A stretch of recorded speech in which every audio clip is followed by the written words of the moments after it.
दोस्तों, आज की कहानी है ठाकुर का कुआं, जो कि मुंशी प्रेमचंद जी द्वारा लिखी गई है।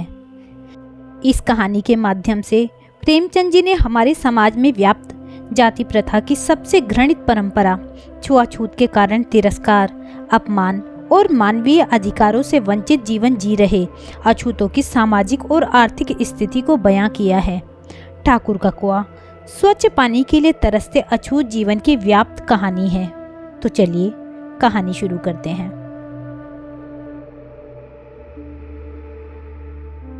जोखू ने लोटा मुंह से लगाया तो पानी में सख्त बदबू आई। गंगी से बोला, यह कैसा पानी है, मारे बास के पिया नहीं जाता। गला सूखा जा रहा है और तू सड़ा पानी पिलाई देती है। गंगी प्रतिदिन शाम पानी भर लिया करती थी। कुआं दूर था, बार बार जाना मुश्किल था। कल वह पानी लाई तो उसमें बू बिल्कुल न थी। आज पानी में बदबू कैसी। लोटा नाक से लगाया तो सचमुच बदबू थी। जरूर कोई जानवर कुएं में गिरकर मर गया होगा, मगर दूसरा पानी आवे कहाँ से। ठाकुर के कुएं पर कौन चढ़ने देगा, दूर से लोग डांट बताएंगे। साहू का कुआं गांव के उस सिरे पर है, परंतु वहां भी कौन पानी भरने देगा। कोई तीसरा कुआं गांव में है नहीं। जोखू कई दिन से बीमार है।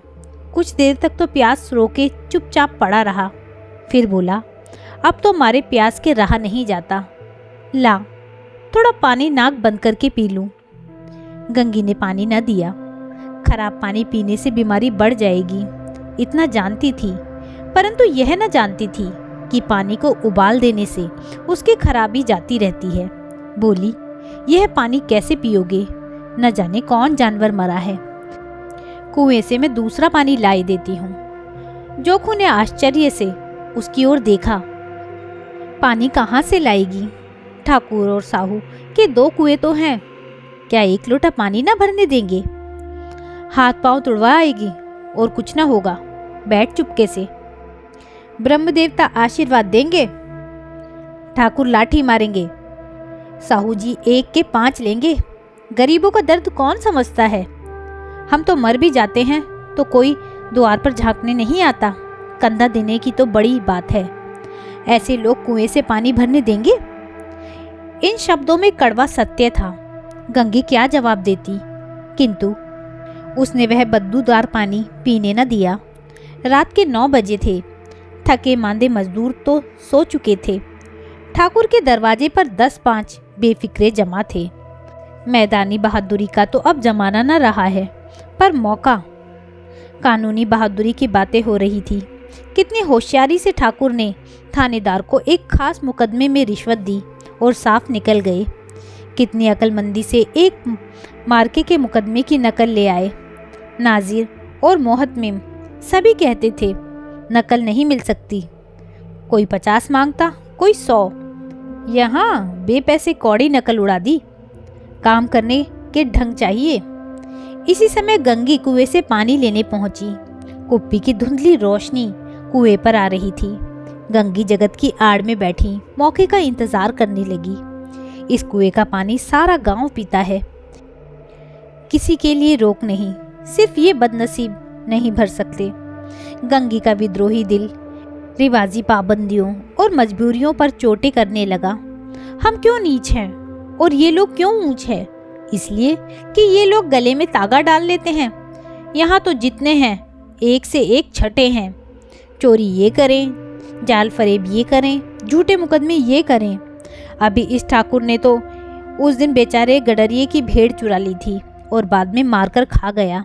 इन्हीं पंडित के घर में तो 12 मास जुआ होता है।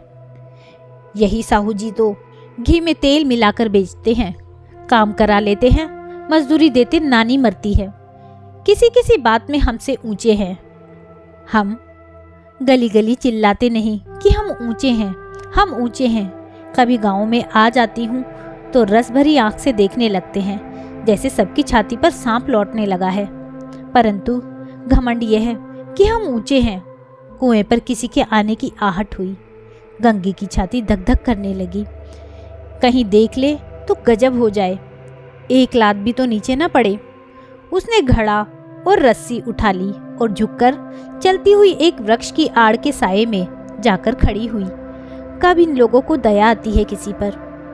बेचारे मंगू को इतना मारा कि महीनों लहू थूकता रहा, इसलिए तो कि उसने बेगारना दी थी। इस पर ये लोग ऊंचे बनते हैं।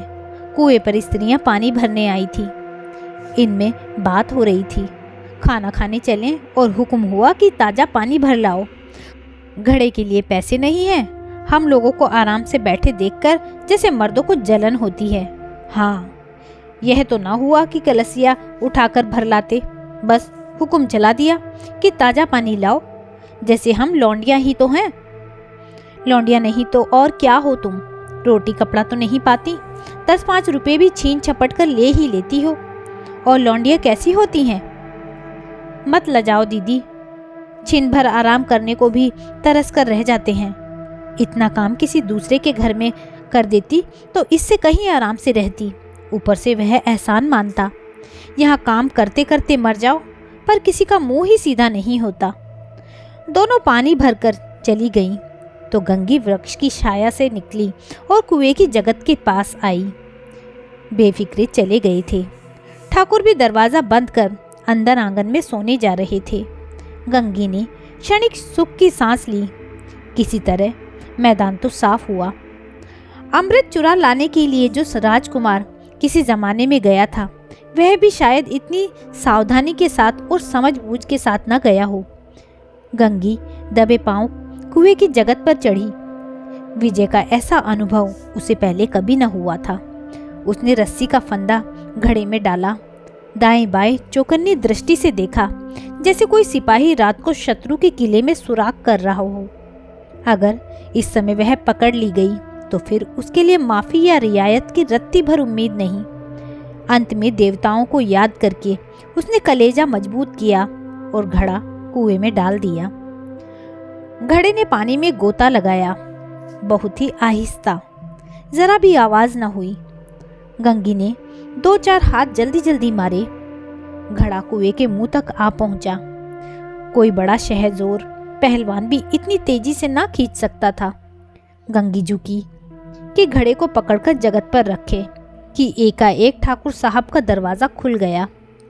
शेर का मुंह इससे अधिक भयानक न होगा।